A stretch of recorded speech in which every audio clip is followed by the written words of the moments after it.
questão que eu tenho do lance que eles vinham, então, vinha a luz meio que atirava o negócio da pessoa.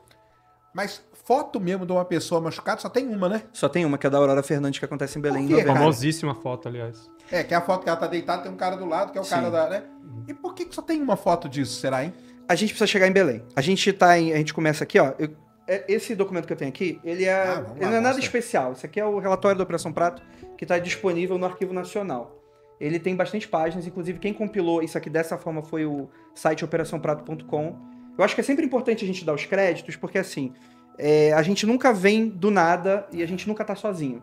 Então é importante dar os devidos créditos para a questão, porque senão fica feio. Porque em algum momento você vai pedir ajuda e às vezes se você não dá ajuda também, fica complexo. Então até para o pessoal saber, quem quiser acessar, aliás, o podcast do Andrei lá, do Operação Prato, ele tem um site também. Sim, tem uma enciclopédia lá. Tem uma enciclopédia onde tem várias coisas e tal. paratopia.com.br/Operação Prato, sem acento e cedilha. A gente fala esse relatório tá lá no Paratopia também? A gente não colocou porque a gente acredita que isso tá no Arquivo Nacional, as pessoas conseguem, com um pouquinho de esforço, conseguem baixar isso aqui. Se quiser o relatório, o Felipe Jaime já fez uma live um domingo de, não sei, acho que 7 horas, lendo esse relatório ao vivo com a galera. Sim, muito legal. É muito legal porque tu vê que o negócio é sério. Eles não falam que é alienígena. Ó, uma luz aqui, aconteceu, passou na trajetória tal, da altura tal. No máximo que tem é que quando eles entrevistam pessoas que veem seres, fala, não, a pessoa viu seres. Tem um desenho, croquis, né, o pessoal falava que via seres loiros, né. Na Operação Prato? Na Operação Prato. Eu já vou chegar nisso. Ó, pra vocês terem a noção aqui, Ministério da Aeronáutica, primeiro Comando Aéreo Regional, isso aqui é do dia 20 de outubro de 77. Agente, Ernesto, Luciano e Walter. 3 pessoas. 3 caras. 3 caras. Ó, meios, transporte, viatura descaracterizada, um carro. Comunicação, transreceptores portáteis, deve ser aqueles ok-tok. Fotografia, Minolta, que é a marca da câmera. Gravação, gravador Uher, que é um modelo do gravador óptico, um binóculo e um teodolito. Teodolito é aquele equipamento que você olha à medida do céu, né? Sabe por que eles levaram teodolito, cara? Oi? Por que eles levaram teodolito? Provavelmente é para medir distância dos objetos. Mas se o objeto passa, né? É estranho. Vai. E financeiro, verbo operacional, que eu imagino que não vai ser nenhuma dessas coisas aqui, né? Comi um pouco manteiga. Mas é isso, mano. É uma estadia, é uma janta pro cara, né? Não, isso aí é muito legal de mostrar nesse começo por causa disso, pra pessoa tirar um pouco. Cara, eram 3 pessoas, cara. Meio que o cara chegou e falou, galera, vocês 3 aí, cara, vocês são da inteligência, vai lá ver o que essa luz aí, que esse cara aí tá desesperado. É tipo uma briga do bar que você liga pro 90 e vem os 3 caras lá. Na briga do bar chega mais gente. Hoje você liga pra polícia na briga do bar, já chega umas 4, 5 viaturas. Aqui foram 3 caras só, meu. E esses 3, eles já viram alguma coisa? Já. Não, eles já estavam completamente crédulos, porque quando o Holanda chega, eles ficam, você vai ver umas paradas. Não, mas o Holanda vai chegar... O Holanda vai chegar em 1º de novembro ainda. Alguns dias depois, Alguns dias depois. Esses 3 são os iniciais. São os iniciais. Inclusive o Ernesto aqui, são codinomes aqui, o Ernesto é o Flávio Costa, que eu acabei de citar. O Luciano é o tal do Moacir, que a gente tem entrevista também no nosso podcast, uma entrevista inédita. E, enfim, tem o Walter aí, e aí a gente tem conjecturas sobre quem é o restante da galera, do pessoal. O Costa é o que fez o registro em vídeo e foto? Foi o Flávio, o Ernesto. O Flávio. E ele era ele era muito nerdão. Ele era aquele cara que escrevia os relatórios à luz de lamparina, fazia os croquis, desenhava, fazia a parada e que continuou a pesquisa. E o que a gente acredita, melhor dizendo, vamos corrigir, e o que a aeronáutica acreditava que era o que estava fazendo os vazamentos. Meses e anos depois. Né? Agora uma questão. Esses caras aí, eles tinham alguma coisa assim de acreditar, algum viés? De acreditar ou de já ler sobre o fenômeno. Gostar do assunto. Vamos falar assim, do fenômeno ufológico mesmo. Eles já eram eles eram believers da vida? Sim. O que você acha? Então, a gente não tem uma informação muito concreta sobre isso. A impressão que me dá sobre isso é que não apenas eles, mas uma galera da aeronáutica no geral já acreditava nessa parada. A gente, em 77, já tava rolando nos Estados Unidos a segunda onda ufológica. Então essa galera tava provavelmente vendo material de ufologia, uma pá só que eles não podiam falar. Porque, tu é militar, né, cara? Tu vai ficar acreditando em disco voador, né? Em ET, né?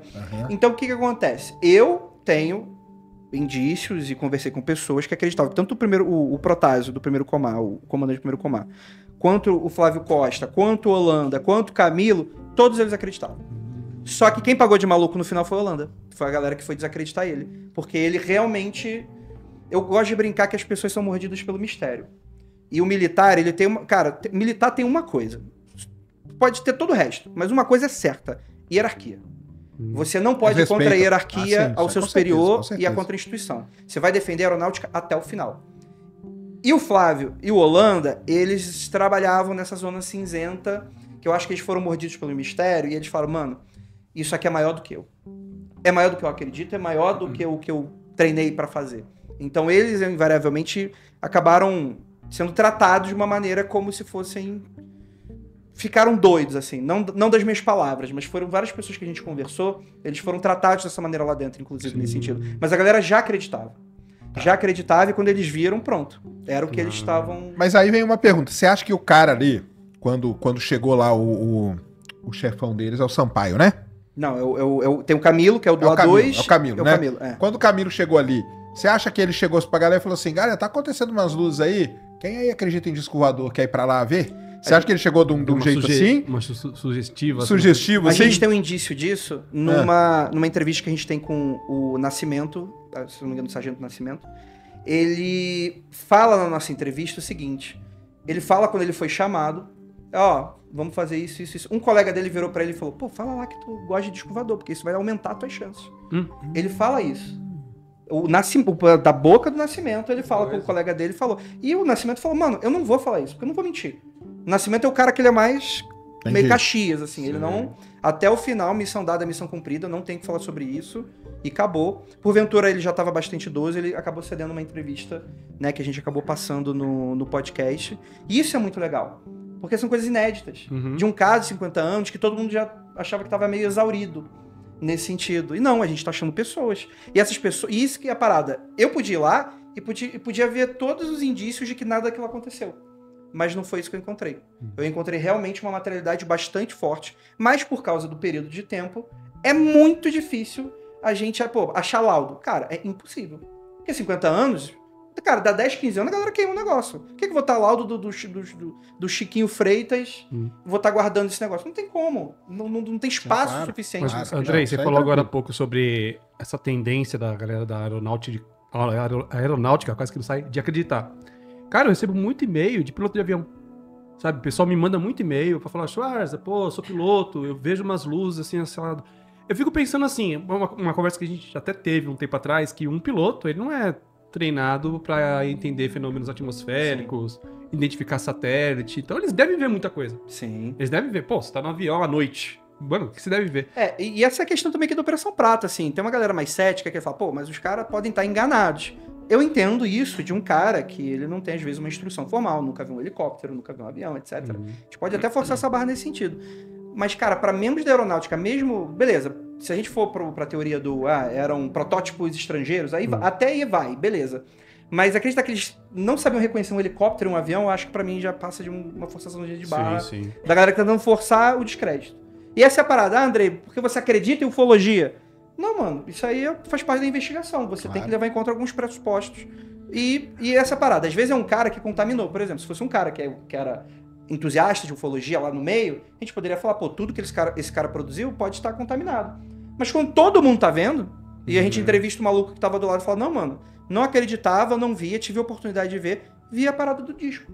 Vi a luz, eu vi o disco lá dentro. E para mim, e o cara falando categoricamente. E pra mim, aquilo ali não era sonda, aquilo ali era tripulado. Aquilo era inteligente, era tripulado. E aí eu vou falar o quê? Eu vou desacreditar o cara é da aeronáutica, cara. Eu não sei reconhecer esse negócio, eu não sei, às vezes eu não sei reconhecer balão. Esse cara maluco, no mínimo, deve ter que saber essa parada, né? O que é? Aí a gente entra naquele debate, que eu acho que é interessante. Mas deveria ser segundo plano, que é a origem dessa coisa toda. Né? Não, alguma coisa aconteceu. E aí você fala de Belém, por exemplo, que é você tem a Aurora que tem um ferimento, né? Sim. Uma das coisas que eu fiz primeiramente assim como a ciência faz, a gente precisa separar para entender. Às vezes a gente até junta de novo e não dá o mesmo fenômeno, mas a gente precisa, no mínimo, tentar entender separando aquelas coisas. Primeira coisa, dá para separar o fenômeno do ataque do fenômeno das pessoas vendo as luzes no céu? E isso foi algo que eu separei muito e em algum momento eu falei, mano, as luzes no céu existiram. Não tem como não falar. Claro, poder falar, todo mundo pode falar qualquer coisa. As pessoas podem discordar de mim, não tem problema. Mas, tendo em vista a materialidade da coisa, a gente tem foto, a gente tem os relatos, a gente tem os registros. A gente tá falando aqui de centenas de pessoas. Pessoas que estão nos jornais, pessoas que estão no relatório, porque os militares iam lá para entrevistar essas pessoas. E é muita materialidade. Mas aí que tá. Beleza, se eu tenho isso estabelecido, essas luzes eram capazes de atacar? Quando eu chego em Santo Antônio do Bintuba, por exemplo, eu converso com 3 vítimas. E elas falam, não foi queimada. E eu falo, opa, será que essa porra é inventada? E eu fico com essa pulga atrás da orelha. E a conclusão que eu chego é que as luzes, as evidências, não dá pra falar de prova aqui, mas as evidências é que as luzes tinham a capacidade de atacar, mas nem todos os encontros geravam ataques. E nem todas as observações no céu geravam encontros. E isso pra mim foi muito legal, porque esse lance da fotografia do ferimento, ele existe. Eu vou pedir pro nosso queridíssimo técnico aqui passar. Eu tenho algumas... Cris. É o Cris. Eu tenho... Fala aí, Cris, tudo bem? Eu tenho uma pequena pastinha pra você que eu acabei de mandar. A gente pode começar aí vendo eu nomeei como imprensa. É, essa aí. Tá como imprensa. E aí a gente vai chegar na Aurora, eventualmente. Impressão, a gente vai seguir com catena 1, 2, 3, 4. Pode colocar a primeira. Pode jogar na tela. Muito obrigado, Cris. Você é um amor de pessoa. O único problema é que é palmeirense. Olha Tirando só. isso, Se melhorar, estraga, né? Tem que ter. Ai, mas... enquanto ele põe aí, sacane, existem relatos antigos, existe sim algo nesse universo tão grande. Nós não somos sozinhos nesse universo. Grandes relatos de abduzidos, avistamentos de OVNIs, avistamentos de seres. Existem sim. Isso aí. Tá bom. Eu li assim porque ele escreveu tudo em caixa alta. Gritando. Sacana!